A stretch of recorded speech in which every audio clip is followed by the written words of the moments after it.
नमस्कार दोस्तों, कैसे हैं आप सब लोग। दोस्तों आज की वीडियो में हम लोग डिस्कस करेंगे आर्टिकल 12 स्टेट क्या होती है, स्टेट। ठीक है, अब ये है पार्ट 3 का पार्ट, मतलब कि फंडामेंटल राइट्स का पार्ट। अब फंडामेंटल राइट्स क्या होती है वैसे तो आपको मालूम होगा, लेकिन मैं शुरू कर रहा हूँ तो प्लीज़ मेरे को थोड़ा सा बता दें तो क्या होती है फंडामेंटल। मैं क्या प्रिपेयर करके लाया हूँ। फंडामेंटल राइट्स क्या होती है, बिल्कुल मैं ज़रा सा बताऊँगा। फंडामेंटल राइट्स क्या होती है, ऐसी राइट जो कि है ना मतलब जैसे कि एक लॉ होता है ना, जैसे आईपीसी हो गया, एविडेंस हो गया। अब इनके जो प्रोविजंस हैं, अब कोई सा भी दूसरा लॉ आ जाएगा, लॉ ला सकता है पार्लियामेंट जो कि इनके प्रोविजंस को ख़त्म कर सकती है, लेकिन नहीं। फंडामेंटल राइट्स जो है वो ऐसी राइट्स हैं जो कि हमको मिली है कि वो कोई भी लेजिस्लेटिव का लॉ पास, लेजिस्लेटिव का ख़त्म नहीं कर सकती कोई सा भी राइट्स। स्पेशल आप लॉज हैं, समझ रहे हो आप। तो ये ऐसी राइट्स हैं जो खत्म नहीं हो सकती, ये हमको मिली ही मिली हैं। आईपीसी के प्रोविजंस चाहे खत्म कर सकते, कुछ भी कर सकते, फंडामेंटल राइट्स खत्म नहीं कर सकते आप। अब बात आती है कि हमको आर्टिकल 12 में स्टेट जानना जरूरी क्यों है, कि स्टेट क्या होती है हमको क्यों जानना जरूरी है कि स्टेट क्या होती है। अब मैं आपको बताता हूँ कि ये जो फंडामेंटल राइट्स है सिर्फ स्टेट के अगेंस्ट एनफोर्सिबल है, सिर्फ स्टेट के अगेंस्ट। कुछ एक्सेप्शन में है कि प्राइवेट पर्सन के अगेंस्ट भी हो सकती है फंडामेंटल राइट्स, लेकिन कुछ एक्सेप्शन में है कि प्राइवेट पर्सन में, स्टेट के अगेंस्ट ही होती है फंडामेंटल राइट इन्फोर्सिएबल। मतलब क्या, हाँ ये मैं आपको बताता हूँ। फंडामेंटल राइट है, जितनी फंडामेंटल राइट्स दी हुई हैं हमको, ये फंडामेंटल राइट्स हमारे लिए राइट्स हैं, लेकिन स्टेट के लिए क्या है, स्टेट की तो ड्यूटी है ना, कि वो ड्यूटी है कि ये हमको राइट्स प्रोवाइड करवाए। समझ रहे हो आप। Right to life, right to health, right to clean air, ये सब क्या है, ये सब हमारे लिए राइट्स हैं, लेकिन स्टेट की जिम्मेदारी है हमको ये सब प्रोवाइड करवाए। समझ रहे हो, हमारी राइट्स उनके लिए ड्यूटी। तो अगर हमारी राइट्स का इन्फ्रिंजमेंट होता है, इसका मतलब स्टेट के ऊपर जिम्मेदारी, हम केस तो स्टेट के ऊपर ही करेंगे ना। यही सही बोल रहा हूँ ना मैं, स्टेट के ऊपर ही तो केस करेंगे हम लोग। हमारी राइट्स का इन्फ्रिंजमेंट हो रहा है, भैया आपकी जिम्मेदारी थी, ये पानी ऐसा क्यों आ रहा है, आपकी जिम्मेदारी, हम तो आपके ऊपर केस करेंगे। समझ रहे हो। अब अगर आप ये बोल रहे हो कि यार मान के चलो कि मेरा राइट टू रिलीजन का राइट है मेरा, कि मैं प्रोपोगेट कर सकता हूँ, ठीक है। अब मान के चलो कि यार आप है ना अपना रिलीजन जो है वो प्रोपोगेट कर रहे हो, आप फैला रहे हो रिलीजन, इधर उधर जा रहे हो आप, लेकिन किसी ने आपको रोक लिया कि नहीं, बोले यहाँ पे आपको अपना रिलीजन नहीं फैलाना, किसी ने भी रोक लिया आपको। अब आप उसके ऊपर क्या ये राइट टू रिलीजन वाला आप फंडामेंटल राइट आप बोलोगे कि इसने इन्फ्रिंज कर दी मेरी फंडामेंटल राइट? नहीं है, इसने तो ऑफेंस किया ना, आपको रोका है इसने। इसमें तो क्रिमिनल केस या सिविल केस जो भी केस करना आपको वो करो, वो तो ऑफेंस हो गया। फंडामेंटल राइट का इन्फ्रिंजमेंट नहीं होगा, वो सिर्फ स्टेट के अगेंस्ट होगा। कुछ एक्सेप्शंस में, बार बार बोल रहा हूँ, कुछ एक्सेप्शन में, जैसे हेबियस कॉर्पस हो गया, वो प्राइवेट पर्सन के अगेंस्ट भी लगाई जा सकती है। समझ रहे हो आप। कुछ उसमें, लेकिन मेनली फंडामेंटल राइट जो है स्टेट के अगेंस्ट। अब हमको ये तो पता होना चाहिए भैया स्टेट है क्या, मैं किसके खिलाफ केस कर रहा हूँ, कौन हो सकती है स्टेट। ये मैं यहाँ पर बैठा हूँ, ये जो कॉलेज है ये स्टेट में आएगा क्या, कि ये बगल वाला गार्डन का जो मालिक है वो स्टेट के अंदर आएगा, मैं किसके खिलाफ केस करूं, हमको ये मालूम होना चाहिए। तो आर्टिकल 12 स्टेट के बारे में बताता है, ठीक है। तो आर्टिकल 12 की मेन बातें, शुरुआती बातें कि आर्टिकल 12 में आएगा कौन कौन। तो लेजिस्लेटिव और government and parliament of union and state, दोनों। गवर्नमेंट मतलब क्या, एग्जीक्यूटिव। पार्लियामेंट मतलब क्या, लेजिस्लेटिव। अब एग्जीक्यूटिव में जो भी आएगा, जो भी पुलिस से लेकर गवर्नर, प्रेसिडेंट, जितने भी एग्जीक्यूटिव में हमने पढ़े हैं वो सब। और लेजिस्लेटिव मतलब पार्लियामेंट, लेजिस्लेटिव में जो भी आएगा वो सब किसके, यूनियन के भी, स्टेट के, मतलब पूरे इंडिया में आप मान के चलो जो भी आपको एग्जीक्यूटिव या लेजिस्लेटिव दिख रहा है वो आएंगे किसमें, स्टेट की। वो हमको स्टेट मतलब एक पुलिस वाला भी है तो वो स्टेट की डेफिनेशन में आएगा। समझ रहे हो आप। इसमें दिक्कत इसमें नहीं है, दिक्कत तो किसी में भी नहीं है वैसे, दिक्कत वाली बात नहीं मैं बोल रहा, समझने वाली बात है नीचे। जो एक और दो चीज और जो बोली है, लोकल अथॉरिटी और other authority local authority other authority within the territory of India and under the control of government of India। ठीक है, तो under the control of government of India में तो कुछ है नहीं। पहले हम बात करते हैं लोकल अथॉरिटी अदर अथॉरिटी। तो सबसे पहले लोकल अथॉरिटी, तो लोकल अथॉरिटी की जो डेफिनेशन है वो दी हुई है section 3 sub clause 31 of general clauses act में। ये बात करता है it mean a municipal committee, district board, body of port commissioners or other authority legally entitled to or interested by government with the control or management of a municipal or local fund।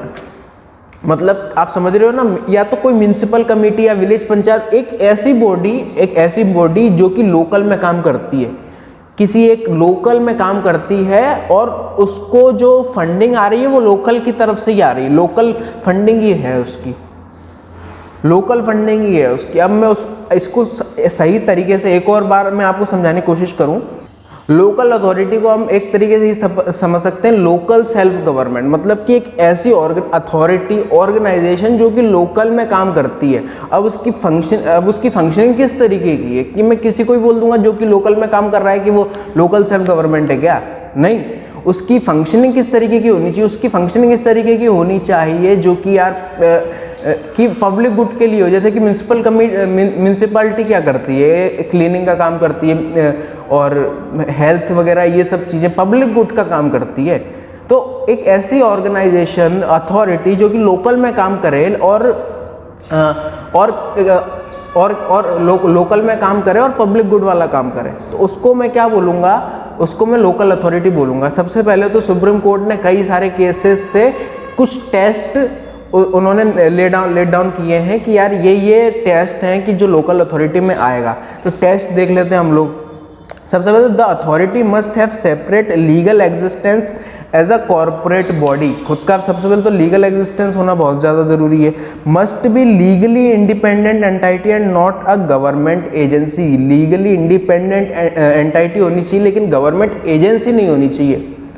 Agency नहीं होनी चाहिए किसी government की, लेकिन legally independent entity ज़रूर होनी चाहिए। Must function in a defined area. उसका एरिया ज़रूर डिफाइंड होना चाहिए कि यार डिफाइंड एरिया होना चाहिए उसका।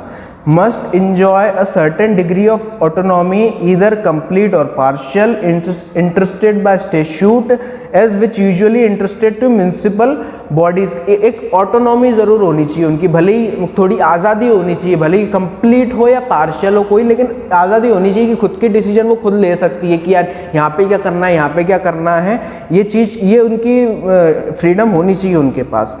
Such a body must have the power to raise funds for furtherance of its activities or objectives।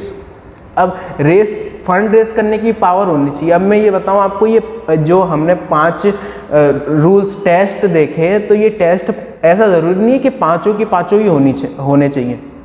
ये कुछ टेस्ट है जो कि बताते हैं कि यार कौन सी चीज़ लोकल अथॉरिटी में आएगी, कौन सी चीज़ आ सकती है। अब जैसे कि मैं बताऊं आपको, जो दिल्ली डेवलपमेंट अथॉरिटी है ये लोकल अथॉरिटी है। क्यों? क्योंकि दिल्ली डेवलपमेंट अथॉरिटी दिल्ली के अंदर काम करती है और काम क्या करती है? डेवलपमेंट का काम करती है। किससे कनेक्टेड है ये? गवर्नमेंट से कनेक्टेड है तो, मतलब गवर्नमेंट की ही है ना, है तो गवर्नमेंट की ही, कोई प्राइवेट चीज़ की बात नहीं कर रहे हैं हम। प्राइवेट की यार मैंने खुद की एक NGO खोल लिया तो ये स्टेट के अंदर नहीं आएगा, गवर्नमेंट का पार्ट है लेकिन इंडिपेंडेंट एंटाइटी है। काम क्या कर रही है? पब्लिक गुड का, डेवलपमेंट का काम कर रही है। दिल्ली डेवलपमेंट अथॉरिटी दिल्ली के अंदर काम कर रही है, डेवलपमेंट का काम कर रही है। इसका मतलब क्या? ये किस में आई? लोकल अथॉरिटी में, लोकल अथॉरिटी में। अब एक केस है इसका, Calcutta state transport corporation versus commissioner of income tax. ये केस है। इसमें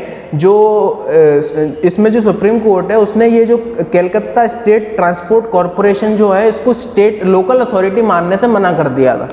लोकल अथॉरिटी बोले हम आपको लोकल अथॉरिटी नहीं मानेंगे। बोले क्यों भैया, आप हमको लोकल अथॉरिटी क्यों नहीं मानोगे? क्योंकि हम तो डिफाइंड एरिया में काम करते हैं, कलकत्ता में काम करते हैं हम, हमारा तो वो फिक्स है हमारा।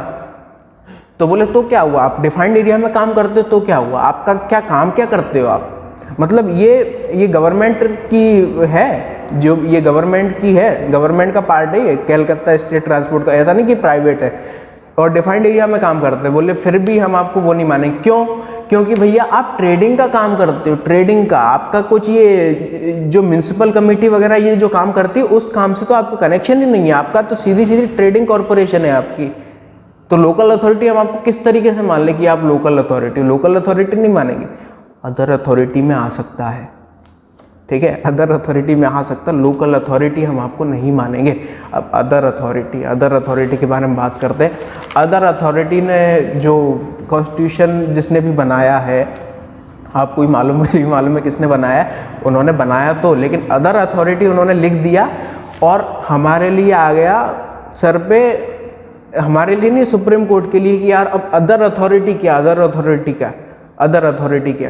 अदर अथॉरिटी बहुत वास्ट एरिया है, आप जितना उसको वास्ट कर सकते हो, फंडामेंटल राइट्स वहाँ आप अप्लाई कर सकते हो, ठीक है, बहुत वास्ट एरिया। अदर अथॉरिटी के आप जो समझ लो वो समझ सकते हो। तो सुप्रीम कोर्ट भी सही से डिफाइन नहीं कर पाया, लेकिन केस लॉस के थ्रू उसने डिफाइन किया है। केस लॉस के थ्रू ही करेगा और कैसे करेगा, तो फिर भी हम देखते हैं। तो जो अदर अथॉरिटी होती है ना, वो स्टेचुटरी अथॉरिटी भी हो सकती है, नॉन स्टेचुटरी अथॉरिटी भी हो सकती है, ऑटोनोमस, नॉन ऑटोनोमस, कैसी भी हो सकती है, ठीक है। लेकिन बात ये सबसे मेन चीज़ तो यही है कि जो अदर अथॉरिटी है ना, उसके लिए एक चीज़ बहुत ज़्यादा ज़रूरी है कि इंस्ट्रूमेंटलिटी ऑफ द स्टेट है कि नहीं, इंस्ट्रूमेंटलिटी ऑफ द स्टेट है कि नहीं, सबसे मेन चीज़ है। आप ये इंस्ट्रूमेंटलिटी को तो आप अपने दिमाग में रख ही लो अदर अथॉरिटी के लिए कि इंस्ट्रूमेंटलिटी है कि नहीं, इंस्ट्रूमेंटलिटी या एजेंसी। अब इंस्ट्रूमेंटलिटी से मेरा क्या मतलब है कि इंस्ट्रूमेंट क्या होता है, इंस्ट्रूमेंट जैसे कि आपको वो ताला खोलना है, तो ताले के लिए खोलने का इंस्ट्रूमेंट क्या है, चाबी, ठीक है। तो गवर्नमेंट खुद तो करेगी नहीं, उसने कुछ ना कुछ रखा होगा इंस्ट्रूमेंट, तो वो जो करने वाले होते हैं ना, उसको आप इंस्ट्रूमेंट बोलोगे, ठीक है। किसी को जेल में डालना है, पुलिस क्या है, इंस्ट्रूमेंट है, ठीक, समझ रहे हो आप। तो Supreme Court has developed the concept of an instrumentality of the state, any body regarded as an instrumentality of the state falls under article 12। जो भी इंस्ट्रूमेंटलिटी ऑफ द स्टेट में आए कि यार ये है स्टेट की इंस्ट्रूमेंटलिटी, उसको मैं बोलूँगा कि यार ये स्टेट की डेफिनेशन में आएगा आर्टिकल 12 के अंदर। अब सबसे पहला केस है इसका Rajasthan state electricity board versus Mohanlal. अब इस केस में क्या बोला गया था कि जो भी स्टेट इलेक्ट्रिसिटी बोर्ड होगी जो कि किसी स्टेट्यूट के थ्रू सेटअप हुई है और उसके कुछ कमर्शियल एक्टिविटीज़ है, कुछ भी कमर्शियल एक्टिविटीज़ है, तो वो स्टेट के अंदर आएगी, अदर अथॉरिटीज़ के अंदर वो आएगी, ठीक है। इसमें एक और चीज़ बोली गई थी कि अदर अथॉरिटी इतना वाइड एरिया है अदर अथॉरिटी कि उसमें कोई सी भी ऐसी चीज़ है जो कि स्टेट्यूट के थ्रू बनी हो, है ना, या फिर कॉन्स्टिट्यूशन के थ्रू बनी हो, वो सारी चीज़ें वो अदर अथॉरिटीज़ के अंदर आएगी। है तो बहुत छोटी सी चीज़ बोली है इस केस में। अगला केस जो आया है सुखदेव वर्सेस भगत राम, इसमें जो 3 स्टेट्यूटरी बॉडीज़ हैं, LIC, ONGC और इंडस्ट्रियल फाइनेंस कॉरपोरेशन। LIC आपको मालूम है, लाइफ इंश्योरेंस कॉरपोरेशन, ONGC आपको मालूम है, oil and natural gas corporation, और इंडस्ट्रियल फाइनेंस कॉरपोरेशन, इन तीनों को इस केस में आर्टिकल 12 में स्टेट का पार्ट माना गया था। कि लॉज की आंखों में ये जितने भी ये तीनों जो एंटाइटीज़ हैं ये इंडिपेंडेंट एंटाइटीज़, लेकिन इसका मतलब एक तो ये नहीं है कि यार इंडिपेंडेंट है, तो इसका मतलब ये नहीं है कि यार ये कुछ सब्जेक्ट है, मतलब कि कुछ रिस्ट्रिक्शन लगा सकती है, ऐसा नहीं है कि ये फ्री है, मतलब ऑटोनॉमी मिली है इन एंटाइटीज़ को। और दूसरी चीज़ ये कि ऐसा नहीं माना जाएगा कि ये इंस्ट्रूमेंटलिटी नहीं है, मतलब कि ये अभी भी इंस्ट्रूमेंट्स हैं, अभी भी ये एजेंसी ही हैं, ऑटोनॉमी नहीं है तो क्या हुआ, आप फिर भी स्टेट का पार्ट हो, आप भी फिर भी इंस्ट्रूमेंट एजेंसी हो आप, समझ, ये इस केस में बोला गया था। अगला केस है हमारा RD Shetty versus international airport authority. इस केस में ये बोला गया था कि जो ये सबसे पहले तो इंटरनेशनल एयरपोर्ट अथॉरिटी स्टेट का पार्ट है, और दूसरी चीज़ कि जितने भी जो भी अथॉरिटी जो कि जो एजेंसी है या इंस्ट्रूमेंटलिटी ऑफ द स्टेट है, मतलब एजेंसी है, मतलब उसको हम लोग स्टेट का पार्ट मानेंगे, स्टेट का पार्ट उसको हम लोग मानेंगे। सिर्फ यही बात नहीं बोली इसने, इस और भी चीज़ें हैं जिससे ये इसको स्टेट बनाया है। वो चीज़ें बताने से पहले मैं आपको इसमें जो टेस्ट बताया है, इस केस ने टेस्ट बताया है कि यार अदर अथॉरिटी में क्या क्या आएंगी, अदर अथॉरिटी में क्या क्या आएगा, तो उसके लिए इस केस ने टेस्ट बताया। पहले हम लोग टेस्ट डिस्कस कर लेते हैं। सबसे पहला तो इस केस में बताया कि financial resources of the state is the chief funding source, मतलब कि the entire share of capital is held by government, मतलब कि जो मेन सोर्स है फाइनेंस, पैसा आएगा कहाँ से, गवर्नमेंट से आएगा। सबसे पहला तो टेस्ट यही कि गवर्नमेंट से आ रहा है क्या, उस एजेंसी के, उस अथॉरिटी के पास पैसा आ कहाँ से रहा है, गवर्नमेंट के पास आ रहा है, ठीक है, ठीक है। Existence of deep and pervasive state control, मतलब कि जो कंट्रोल है उस अथॉरिटी के ऊपर, वो कंट्रोल किसके पास में, स्टेट गवर्नमेंट के पास में है क्या, गवर्नमेंट के पास है तो ये अथॉरिटी के अंदर आएगा ये।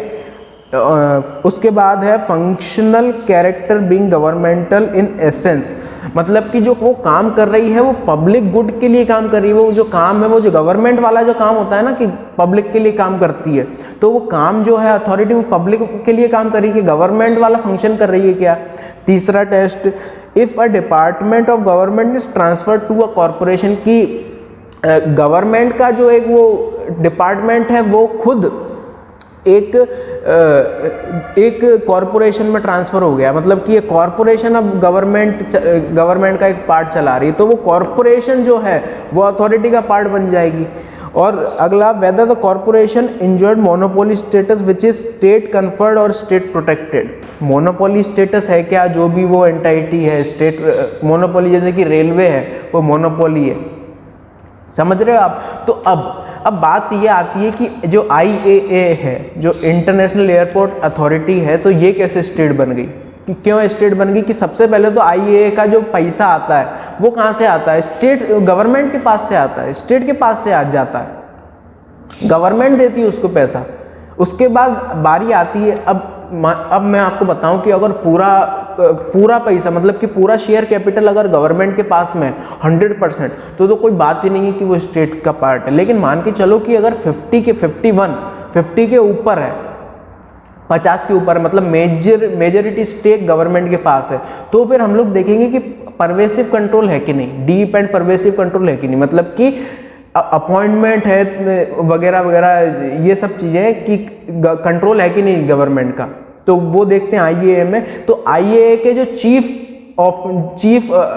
हैं, IAA के चीफ और बाकी के ऑफिसर्स, वो गवर्नमेंट ही अपॉइंट करती है, गवर्नमेंट ही अपॉइंट करती है, टर्मिनेट भी उन्हीं गवर्नमेंट कर सकती है, उनको पावर से निकाल सकती है उनको। इसका मतलब क्या, इसका मतलब कि परवेसिव कंट्रोल तो है भैया, इसका मतलब परवेसिव कंट्रोल तो है। तो IAA का चीफ और ये सब निकालने का काम, ये मतलब परवेसिव कंट्रोल वाला काम तो है गवर्नमेंट के पास। दूसरी चीज़ कि पैसे भी स्टेट लगा रही है, गवर्नमेंट दे रही है पैसे, मतलब फाइनेंशियल सोर्स क्या है, गवर्नमेंट है, तो इसका मतलब स्टेट के अंदर आएगा कि नहीं, बिल्कुल आएगा स्टेट के अंदर। और क्या चाहिए आपको स्टेट के अंदर आने के लिए, अदर अथॉरिटी के अंदर आने के लिए, और क्या चाहिए, ठीक है। ये तो टेस्ट लेट डाउन किए हैं कि यार ये अदर अथॉरिटी के अंदर आएंगे कि नहीं आएंगे। अब अगला केस है हमारा सोम प्रकाश वर्सेस यूनियन ऑफ इंडिया। इस केस में जो BPCL है, आपको पता हो BPCL Bharat petroleum corporation limited, इसको स्टेट माना गया था इस केस के अंदर। और हाँ, साथ में ये बोला गया था कि वो सारी स्टेचुटरी और कॉन्स्टिट्यूशनल अथॉरिटी जितनी भी हैं, स्टेशनरी और कॉन्स्टिट्यूशनल अथॉरिटी जितनी भी हैं, जिनको पावर दी हुई है कि आप अपना भैया कमर्शियल जो भी एक्टिविटी आप कर रहे हो वो आप करो, ठीक है, आप जो कर रहे हो हमारी इकोनॉमी को ग्रोथ मिलेगी, उससे इकोनॉमी साथ देगी। तो ये सारी, तो वो जितनी भी अथॉरिटीज़ होंगी, BPCL है, कोल इंडिया है, गेल है, सेल है, जितनी भी चीज़ें, गेल है, सेल है, जो भी आप समझ सकते हो इकोनॉमी को बूस्ट, वो सारी इस केस के थ्रू क्या हो चुकी हैं, वो सारी आ चुकी हैं भैया इसमें स्टेट, अदर अथॉरिटी, मतलब कि स्टेट बन चुकी है वो। समझ रहे हो, आप समझ रहे हो कितना वास्ट एरिया हो चुका है अदर अथॉरिटी की। आप अब हमारे लिए अच्छा है ना ये कि जितना भी वास्ट हो हमारे लिए, कि भैया हमको समझ में तो आए कि इसके खिलाफ भी हम फंडामेंटल राइट्स के इन्फ्रिंजमेंट का वो कर सकते हैं, इसके खिलाफ भी हम फंडामेंटल राइट लगवा सकते हैं। हमको समझ में तो आए कि स्टेट में है क्या क्या। सोम प्रकाश। अब सबसे मेन केस है, सबसे मेन केस अजय हाशिया वर्सेस खालिद मुजीब। सबसे पहले तो इस केस में ये बोला गया था कि वो सारी सोसाइटीज़, वो सारी सोसाइटी जो कि सोसाइटी रजिस्ट्रेशन एक्ट के थ्रू रजिस्टर हुई है, जो भी सोसाइटी रजिस्ट्रेशन एक्ट के थ्रू रजिस्टर हुई हैं, उन सबको हम लोग एजेंसी या इंस्ट्रूमेंटलिटी ऑफ द स्टेट मानेंगे। अब ये मानेंगे तो फिर क्या हो गया, तो फिर ये स्टेट का पार्ट बन गया, क्योंकि हमको मालूम है इंस्ट्रूमेंटलिटी या एजेंसी जो भी होती है वो सब क्या होती है, स्टेट का पार्ट होती है ना। लेकिन इसमें मेन चीज़ क्या है, इसमें बताया गया था कि टेस्ट क्या क्या है, और ये मैं बता रहा हूँ बहुत इंपॉर्टेंट टेस्ट बताए हैं इसमें। हालांकि टेस्ट वही है, पहले सब मिल जुला के हैं, लेकिन ये आप फाइनल टेस्ट मान के चलो। आप अभी तक तो फाइनली कि हाँ ये मेन टेस्ट हैं, अजय हाशिया वर्सेस खालिद मुजीब वाला जो केस है ये फाइनल टेस्ट मान के चलो आप। तो टेस्ट देखते हैं कि इसमें क्या बताया गया अदर अथॉरिटी के कि टेस्ट क्या क्या होंगे, क्या क्या होंगे। सबसे पहले तो if the entire share capital of the body is held by the government. हमको मालूम है कि अगर एंटायर शेयर कैपिटल ही गवर्नमेंट के पास है तो कोई बात ही नहीं है। Where the financial assistance given by the government is so large as to meet almost entire expenditure. अब जो फाइनेंशियल असिस्टेंस है वो स्टेट गवर्नमेंट इतना दे रही है कि लगभग आपकी जितनी भी वो है ना एक्सपेंडिचर, जो भी खर्चा हो रहा है सब उससे ही हो जाता है, इतना आपको दे रही है गवर्नमेंट। तो ठीक है, if it is relevant factor if the body enjoys monopoly status which is conferred और protected by the state. Monopoly status है कि नहीं है ये भी इंपॉर्टेंट हो जाता है भैया, है कि नहीं। Fourth, existence of deep and pervasive state control may afford an indication that the body is a state instrumentality. समझ रहे हो, deep and pervasive control, deep and pervasive control बहुत इंपॉर्टेंट चीज़ है, बहुत। ठीक है, अगर शेयर कैपिटल अगर पूरा अगर 100% ओन नहीं कर रही है लेकिन 51% भी ओन कर रही है, लेकिन अगर परवेसिव कंट्रोल स्टेट के पास है तो वो स्टेट का पार्ट बन जाएगी। सही है, परवेसिव कंट्रोल अभी हमने देखा कि यार कंट्रोल है क्या, तो उसका अथॉरिटी यार चेयरमैन वो अपॉइंट कर रही है या अदर वो गवर्नमेंट अपॉइंट कर रही है, स्टेट अपॉइंट कर रही है, तो फिर वो pervasive control. If the functions performed by the body are of public importance and closely related to governmental functions, मतलब वही फंक्शन जो गवर्नमेंट के जो फंक्शंस होते हैं कि पब्लिक गुड वाला काम, पब्लिक के वेलफेयर के लिए जो काम कर रही है वो काम कर रही है क्या, अगर वो भी वो काम कर रही होगी तो हम उसको स्टेट मानेंगे। अब मैं ये बताऊं आपको, ये 5 टेस्ट दिए हैं, ज़रूरी नहीं है कि हर चीज़ में 5 अप्लाई हो जाए। हमको नहीं देखना, ये सुप्रीम कोर्ट देखेगी, उसने तो टेस्ट बना लिया अपने हिसाब से और ध्यान से देखती है कि यार ये स्टेट में आ रही है कि नहीं, इस हिसाब से, इन चीज़ों के हिसाब से देखती है वो जो जो उनको लगता है। अब जैसे कि मेन चीज़ तो मैं आपको ये जैसे मैंने आपको बताया कि अगर 100% ही वो ओन करती है स्टेट तो कोई बात नहीं है। हमने ये सोमनाथ वाला केस देखा कि यार एक ऐसी अथॉरिटी जो कि कमर्शियल एक्टिविटी हमारी इकोनॉमी को ग्रोथ करने का काम करती है, स्टेचुटरी के थ्रू बनी है, तो फिर वो उसके अंदर आ जाएगी। ये सब हमको सुप्रीम कोर्ट ये सारी टेस्ट देखता है, समझ रहे हो। अब जैसे कि एक बहुत आपको मज़े आ जाएंगे, हैरानी होगी आपको, जो BCCI है, BCCI आप जानते होंगे, BCCI वर्सेस जी टेलीफिल्म का ये एक केस है, BCCI वर्सेस जी टेलीफिल्म। इसमें BCCI को एक स्टेट नहीं माना, BCCI को एक स्टेट नहीं माना। अब आप सोचो, आप अंदाजा लगाओ कि आप BCCI स्टेट होगी कि नहीं होगी।